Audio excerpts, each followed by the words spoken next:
जय माता दी। मेरे सभी प्यारे दोस्तों, मैं लक्ष्मी शर्मा बड़ों को चरण स्पर्श, छोटों को प्यार और बराबर वालों को दिल से नमस्कार करती हूँ।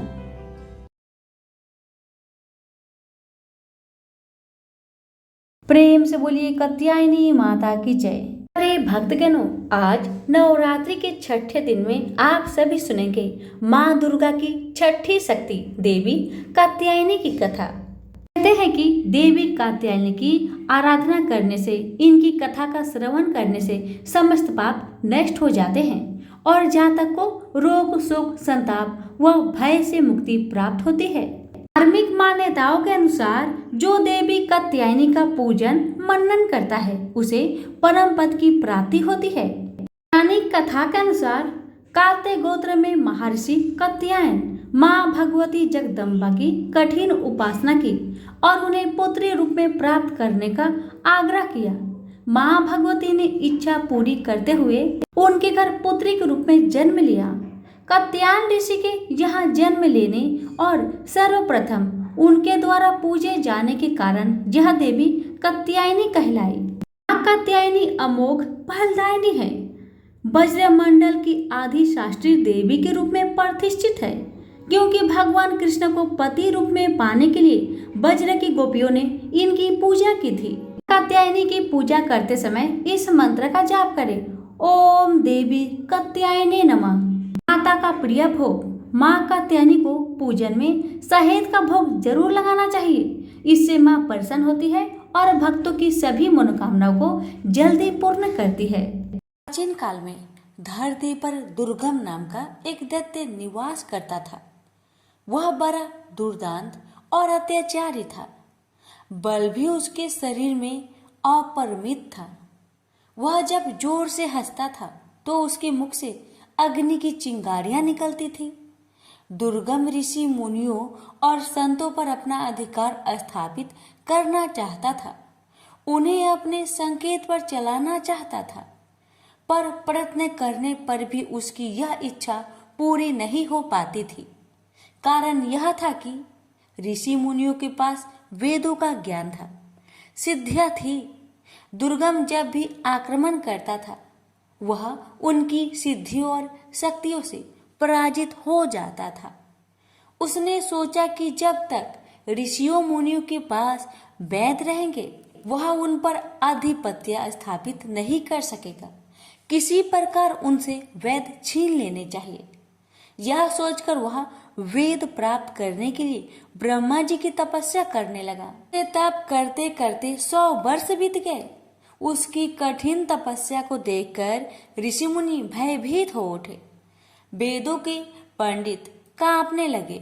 उन्होंने एक साथ मिलकर दुर्गम के तप को भंग करने का बड़ा प्रयत्न किया, पर दुर्गम हिमालय की तरह अपने स्थान पर अडिग बना रहा। दुर्गम ने अविचलित रूप से 1000 वर्षों तक तप किया।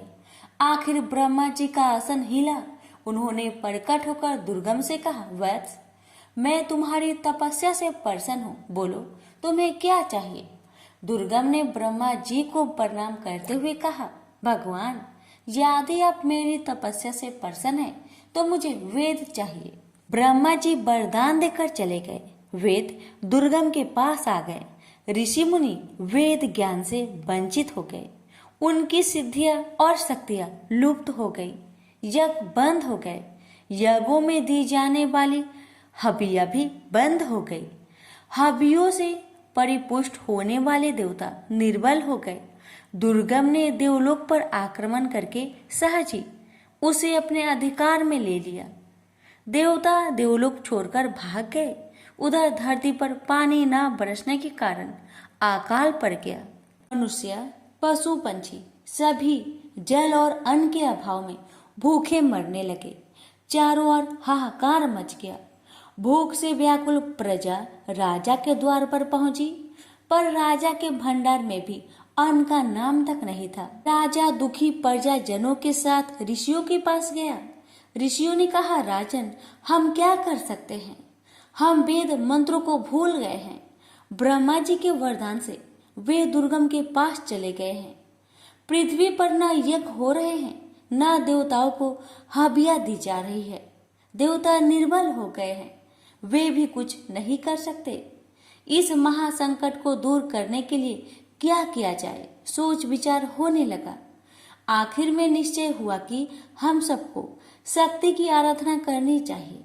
राजा, प्रजाजन, ऋषि मुनि नदी तट पर उपस्थित हुए और अंतरकंठ से देवी को पुकारने लगे, माँ, हम दुखियों की रक्षा करो, हम तुम्हारी शरण में हैं। इस महाभयानक संकट की घड़ी में तुम्हें छोड़कर हमारा और कौन सहायक है। हे जगजननी, हम पर दया करो, हमें इस संकट से उबारो। अंतरकंठों की पुकार से भगवती दुर्गा द्रवित हो उठी।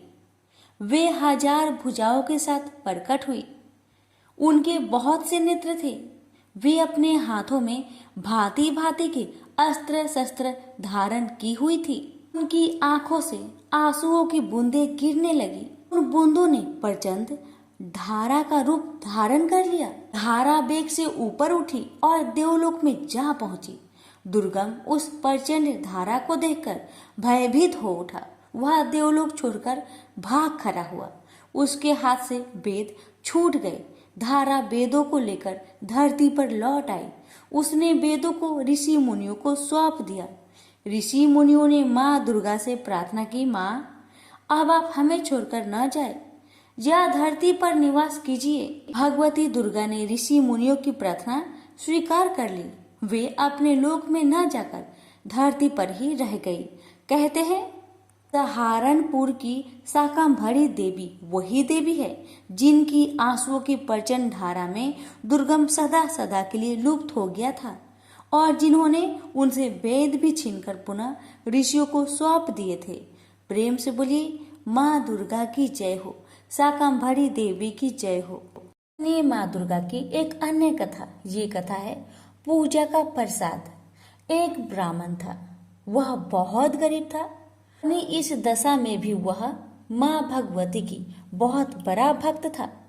उसकी पत्नी भी भोली भाली थी। गरीबी की दिन बिताते हुए उसने पति से कभी कुछ नहीं कहा।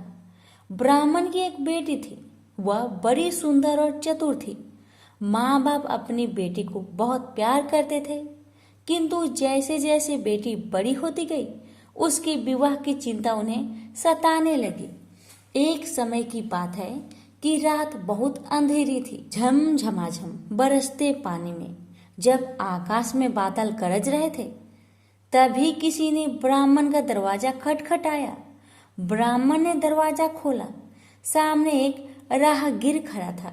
उसने कहा, मैं पास की ही गांव में रहने वाला ब्राह्मण हूँ, रिश्तेदारी में जा रहा हूँ।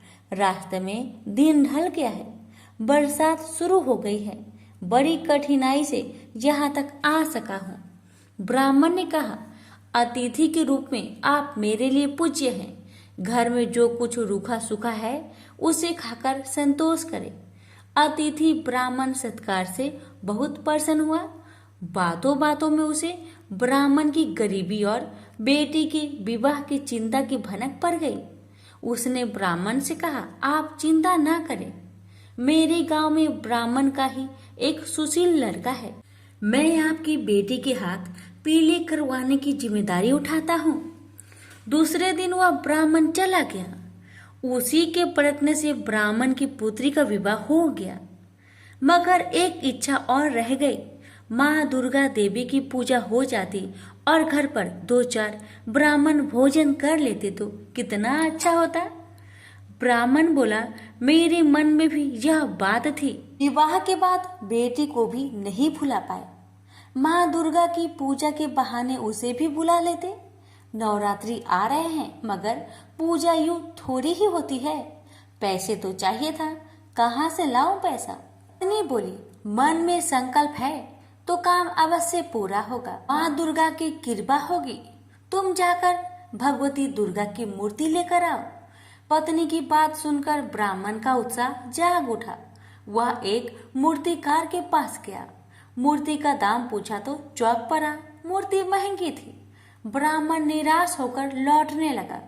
मूर्तिकार सज्जन व्यक्ति था। वह ब्राह्मण की व्यवस्था तार गया। बोला, निराश ना हो, लाओ, तुम्हारे पास जितने पैसे हो मुझे दे दो और मूर्ति ले जाओ। ब्राह्मण सुनकर सोच में पड़ गया। जेब टटोली, उसमें केवल 1 रुपया था, जबकि मूर्ति 10 रुपए की थी। परंतु मूर्तिकार ने उससे 1 रुपए में ही दुर्गा माता की मूर्ति दे दी। घर आकर पत्नी को दुर्गा की मूर्ति दिखाई, लेकिन उस समय पत्नी बीमार थी। ब्राह्मण अकेले ही तैयारी में जुट गया। पत्नी ने कहा, पूजा शुरू होने से पहले बेटी को ससुराल से लेकर आ जाना। ब्राह्मण तुरंत अपनी बेटी को लेने चल दिया। ब्राह्मण अपनी बेटी के ससुराल पहुंचा। बहू के पिता को खाली हाथ देखा तो उसकी सास भड़क गई और बहू को नहीं भेजा। अपनी गरीबी पर ब्राह्मण को आज पहली बार बहुत दुख हुआ। वह गांव के बाहर आया, एक पेड़ के नीचे बैठकर देर तक रोता रहा। तभी उनके कानों में आवाज आई, पिताजी चलिए, मैं आ गई। बड़ी मुश्किल से सास ने भेजा है। ब्राह्मण ने आंखें उठाकर देखा, उसकी लड़की सामने थी। घर आकर ब्राह्मण, ब्राह्मणी और उसकी बेटी ने बड़ी श्रद्धा से देवी की पूजा की। किसी तरह जुगाड़ करके देवी के प्रसाद लिए, कुछ फल और दूसरी सामग्री जुटा ली। परंतु समस्या थी कि इतने कम प्रसाद से काम कैसे चलेगा। ब्राह्मण की बेटी ने कहा, पिताजी आप चिंता ना करें, जिसे चाहे बुला लीजिए। देवी का प्रसाद मैं स्वयं अपने हाथों से बांटूंगी। धड़कते दिल से ब्राह्मण ने आस पड़ोस के लोगों को बुला लिया। पूजा की समाप्ति पर लड़की ने प्रसाद बांटा। ब्राह्मण और उसकी पत्नी देखकर आश्चर्यचकित रह गई कि प्रसाद कम नहीं हुआ, बल्कि प्रसाद पर्याप्त मात्रा में बच रहा था। दूसरे दिन ब्राह्मण सवेरे उठा, नहा धोकर देवी की पूजा में रखे जल के घड़े की ओर चला। वह उसे ले जाकर देवी की मूर्ति के साथ नदी में विसर्जन करना चाहता था। जैसे ही ब्राह्मण घड़े के पास आया, उसने देखा कि उसकी लड़की घड़े से पानी लेकर पी रही है। यह देखकर ब्राह्मण क्रोध से बोला, तूने पूजा का जल ही अपवित्र कर दिया। माँ दुर्गा अवश्य नाराज हो जाएगी। मैं उन्हें मनाने के लिए पूजा करता हूँ और तुम तो बर्बाद ही कर दी। इससे अच्छा तुम ससुराल में रहती तो ही अच्छा था। इतना कहकर ब्राह्मण फिर से पूजा में बैठ गया। लड़की अपनी बीमार माँ के पास आई और बोली, माँ अब मैं वापस ससुराल जा रही हूँ, तुम बिल्कुल ठीक हो जाएगी, चिंता मत करना। कुछ देर बाद ब्राह्मण पूजा से उठा। अब उसको अपनी गलती पर बहुत पछतावा हो रहा था। उसने अपनी बिटिया रानी को क्यों डांटा, मुझे नहीं डांटना चाहिए था। तभी पत्नी फटाक से बिस्तर से उठकर आई और बोली, बिटिया को क्या कहा? मेरी बिटिया तो चली गई, प्रसाद भी नहीं ले गई। ब्राह्मण ने कहा, बस क्या बताओ, मुझसे गलती हो गई। तुम खाट से उठकर यहाँ क्यों चली आई? जाकर आराम करो, तुम्हारा तबीयत खराब है ना? पत्नी बोली, नहीं, मैं अब बिल्कुल ठीक हूँ। देखो मेरा बुखार भी नहीं है और मुझे कमजोरी भी नहीं लग रही है।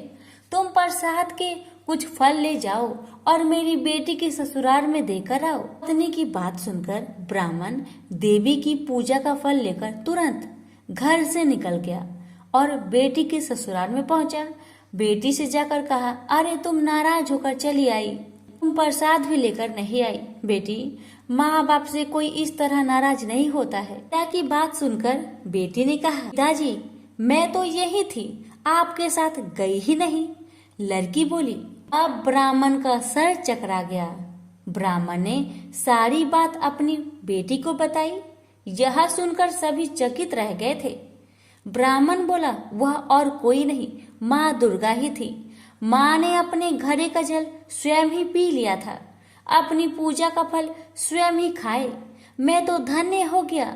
ससुराल वाले भी लज्जित थे कि उन्होंने बहू को उसके मायके में नहीं भेजा। प्रेम से बोलिए माता रानी की जय।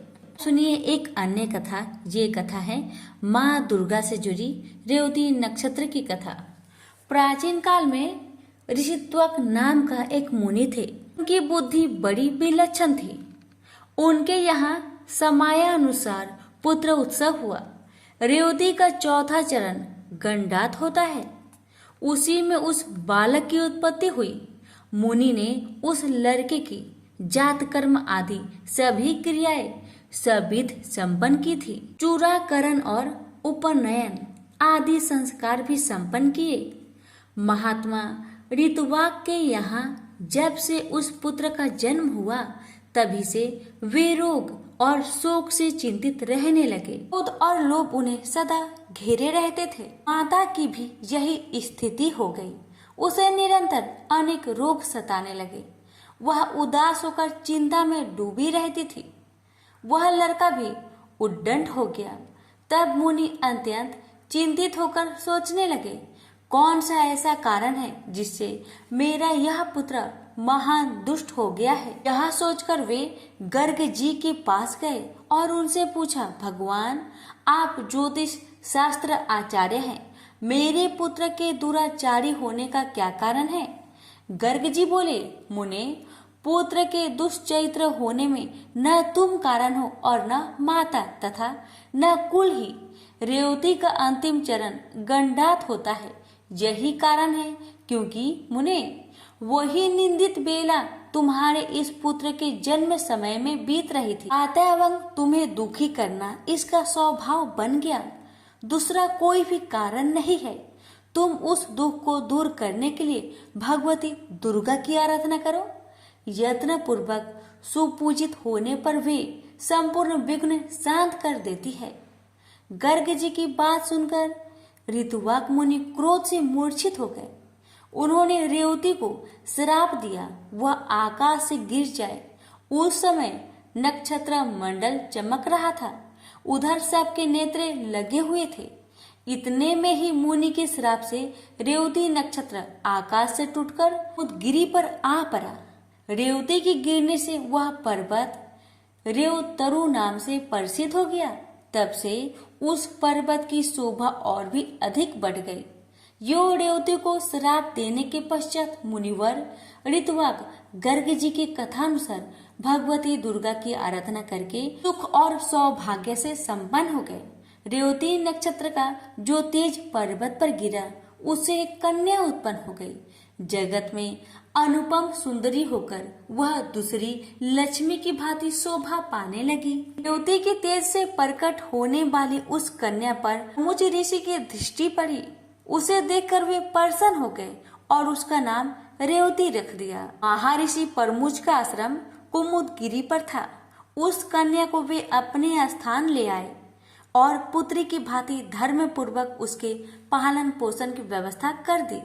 जब कुछ समय बाद वह सुंदर कन्या युवती हो गई, तब उसे देखकर कौन इसके योग्य वर होगा, ये मुनि विचार करने लगे। बहुत खोजबीन करने पर भी उस कन्या के अनुरूप वर पाने में उन्हें सफलता न मिल सकी।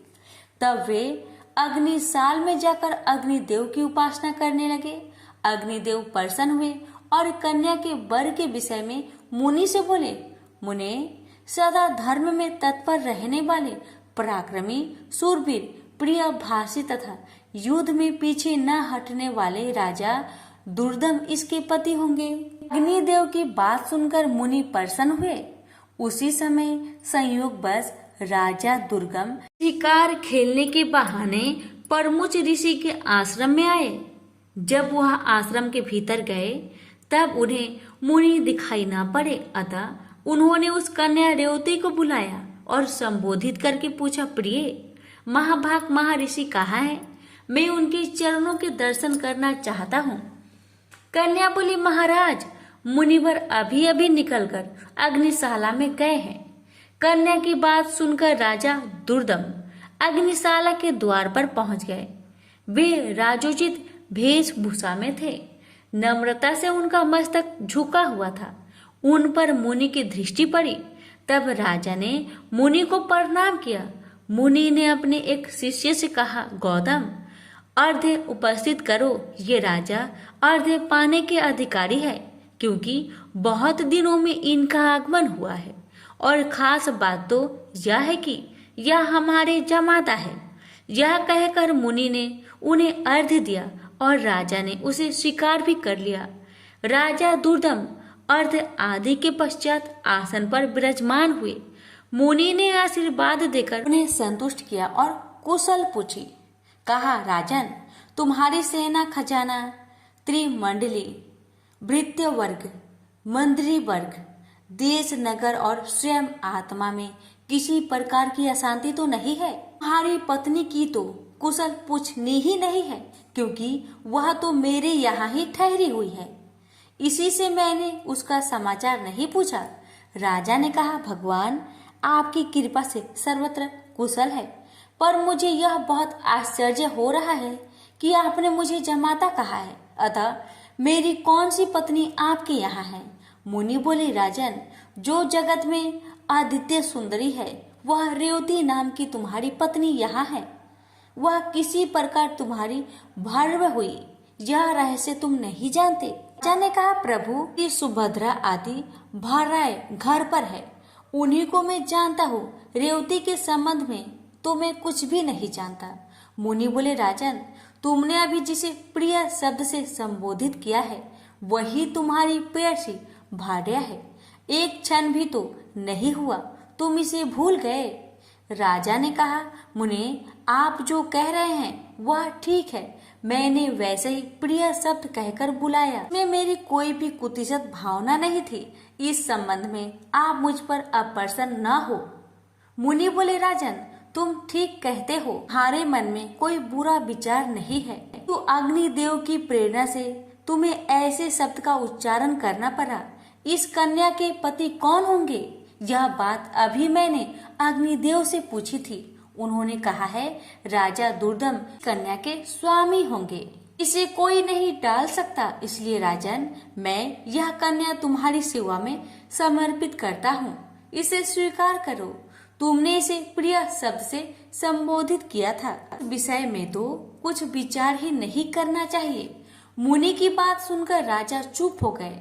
अब मुनि उनके विवाह की विधि संपन्न करने की व्यवस्था करने लगे। पानी ग्रहण संस्कार करने के यत्न में संलग्न मुनि को देखकर कन्या ने कहा, पिताजी, उचित तो यह है कि आप मेरा विवाह रेवती नक्षत्र में ही करने की कृपा करें। मुनि बोले, बत्से, अनेकों विवाहिक नक्षत्र हैं, फिर रेवती नक्षत्र में ही क्यों विवाह करें? रेवती तो इस समय नक्षत्र मंडल में है भी नहीं। कन्या ने कहा, रेवती से भिन्न नक्षत्र मेरा विवाह संस्कार सुमोचित न होगा, अतएव मैं आपसे प्रार्थना करती हूँ, इस नक्षत्र में ही मेरी विवाहिक रस्में संपन्न करने की कृपा करें। मुनि बोले, बहुत समय पहले ऋतुवाक मुनि ने रेवती को नक्षत्र मंडल से नीचे गिरा दिया था, अब वहाँ स्थान नहीं रहा है। फिर उसी नक्षत्र में विवाह करने के लिए तुम क्यों जोर दे रही हो? कन्या बोली, क्या केवल ऋतुवाक मुनि ने ही तपस्या की है? मन, वाणी अथवा कर्म से ऐसी तपस्या करने की क्या आप में योग्यता नहीं है? आप तो जगत की रचना करने में समर्थ हैं। मैं आपका तपबल खूब जानती हूँ, अतः आप रेवती को नक्षत्र मंडल में पुनः स्थापित करके उसी नक्षत्र में मेरा विवाह कीजिए। मुनि बोले, तुम्हारा कल्याण हो, तुम जैसा कहती हो ऐसा ही होगा। मैं तुम्हारे लिए आज ही रेवती नक्षत्र को शुभ मार्ग में स्थित करके उसी नक्षत्र में तुम्हारा विवाह संस्कार संपन्न करूंगा। यह कहकर मुनि ने अपनी तपस्या के प्रभाव से उसी समय रेवती को नक्षत्र मंडल में पूर्ववत स्थापित कर दिया। फिर उसी नक्षत्र में वैवाहिक विधि के अनुसार मुनि ने राजा दुर्दम को वह रेवती नामक कन्या सौंप दी। विवाह कर देने के पश्चात मुनि ने राजा से कहा, वीर, तुम्हें क्या पाने की इच्छा है, कहो, उसे मैं पूर्ण करने को उद्धत हूँ। राजा बोले, मुनिवर, मैं स्वयं भू मनु का वंशक हूँ। आपकी कृपा से मुझे मनवंतर का आदि शास्त्र पुत्र प्राप्त हो, यह मेरी अभिलाषा है। मुनि ने कहा, राजन, यदि तुम्हारी इच्छा ऐसी है तो भगवती दुर्गा की आराधना करो, तब मनवंतर का स्वामी पुत्र तुम्हें अवश्य प्राप्त होगा। श्रीमद् देवी भागवत 5वां पुराण है, उसकी 5 आवृत्तियां श्रवण करने से तुम अपने मन के अनुसार पुत्र प्राप्त कर लोगे। इस रेवती के गर्भ से 5वां यानी रेवत नाम मनु उत्पन्न होगा। मुनि की यो कहने पर राजा ने उनके चरणों में मस्तक झुकाया और अपनी पत्नी को साथ लेकर वे अपने नगर को चले गए और राजगद्दी पर बैठकर उन्होंने शासन आरंभ कर दिया। एक बार महात्मा लोमश जी राजभवन में पधारे। राजा ने प्रणाम करके उनका स्वागत सत्कार किया और हाथ जोड़कर कहा, मुने, आप सर्वसमर्थ है, मुझे पुत्र पाने की इच्छा है, अतः आप श्रीमद् देवी भागवत नाम का पुराण सुनाने की कृपा कीजिए। राजा की बात सुनकर लोमश जी बड़े प्रसन्न हुए और बोले, राजन, तुम धन्य हो, तभी तो त्रिलोक जननी भगवती दुर्गा में तुम्हारी ऐसी भक्ति जागृत हो गई है। जो भगवती जगदम्बिका देवता, दानव और मनुष्य की परम आराध्य है, उनमें जब तुम्हारी भक्ति हो गई तब फिर तुम्हारा कार्य सिद्ध होने में क्या संदेह है। अतएव मैं तुम्हें देवी भगवत पुराण अवश्य सुनाऊंगा। उसके श्रवण मात्र से कोई भी पदार्थ पाने की इच्छा शेष नहीं रहती। यह कहकर लोमश जी ने शुभ मुहूर्त में कथा आरंभ कर दी। समय व्यतीत होने पर भगवती की कृपा से रानी को लोक का कल्याण करने वाला गर्भ ठहर गया। गर्भ की अवधि पूर्ण होने पर ग्रहों के उत्तम युग में रानी ने पुत्र को जन्म दिया। पुत्र जन्म की बात सुनकर राजा की खुशी का ठिकाना न रहा।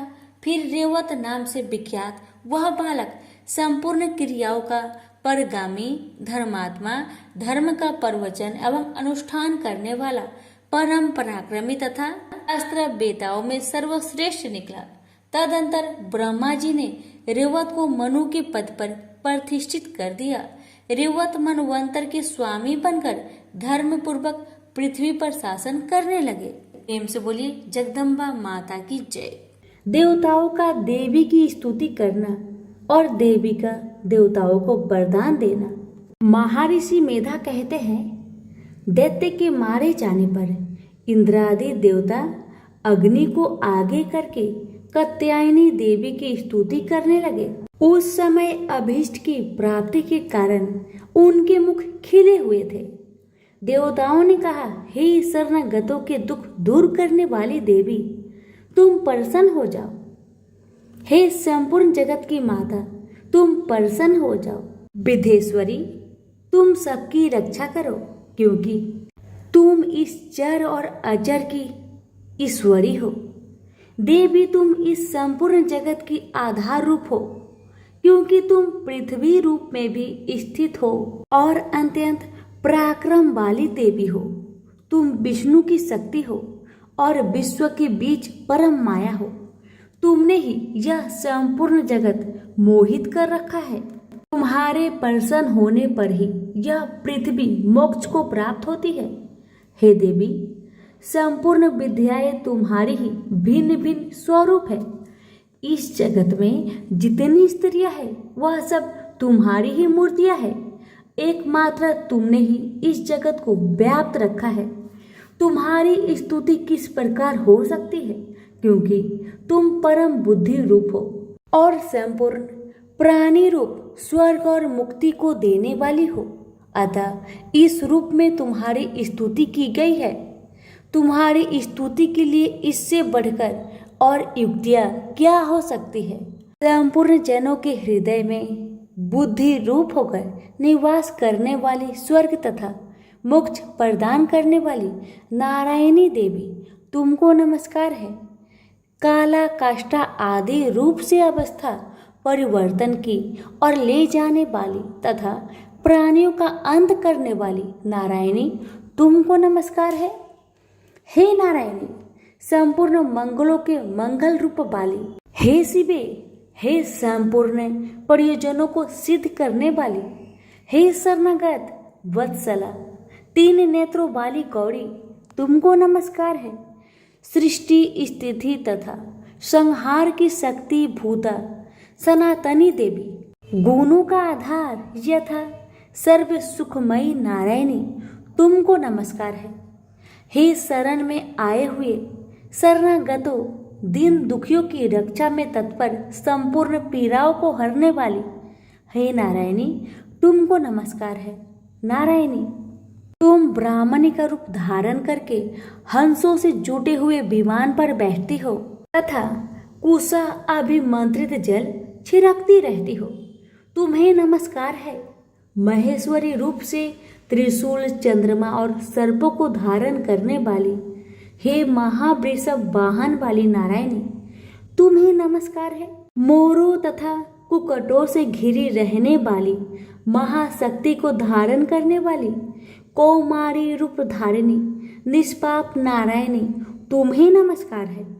शंख, चक्र, गदा और शंख धनुष रूपा आयुधों को धारण करने वाली, वैष्णवी शक्ति रूप नारायणी, तुम हम पर प्रसन्न हो, तुम्हें नमस्कार है। दांतों से पृथ्वी धारण करने वाली, वरा रूपिणी, कल्याणमयी नारायणी, तुम्हें नमस्कार है। उग्र नरसिंह रूप दैत्यों को मारने वाली, त्रिभुवन की रक्षा में संलग्न रहने वाली नारायणी, तुम्हें नमस्कार है। मस्तक पर किरीट और हाथों में महावज्र धारण करने वाली, सहस्त्र नेत्रों के कारण उज्ज्वल वृत्तासुर के प्राण हरने वाली ऐन्द्री, हे नारायणी, तुम्हें नमस्कार है।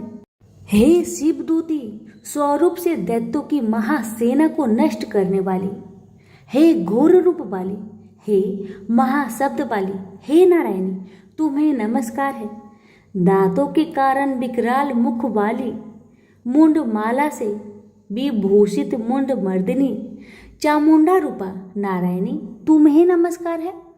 लक्ष्मी, लज्जा, महाविद्या, श्रद्धा, पुष्टि, स्वाधा, ध्रुवा, महारात्रि तथा महाविद्या रूप नारायणी, तुमको नमस्कार है। मेधा सरस्वती, सर्वोत्कृष्ट ऐश्वर्य रूपिणी, बाबड़ी, तामसी, नियंता तथा ईशा रूपिणी नारायणी, तुम्हें नमस्कार है। सर्व स्वरूप, सर्वेश्वरी, सर्वशक्ति युक्त हे देवी, हमारी भय से रक्षा करो, तुम्हें नमस्कार है। हे कात्यायनी, तीनों नेत्रों से भूषित यह तेरा सौम्य मुख सब तरह के डरों से हमारी रक्षा करे, तुम्हें नमस्कार है।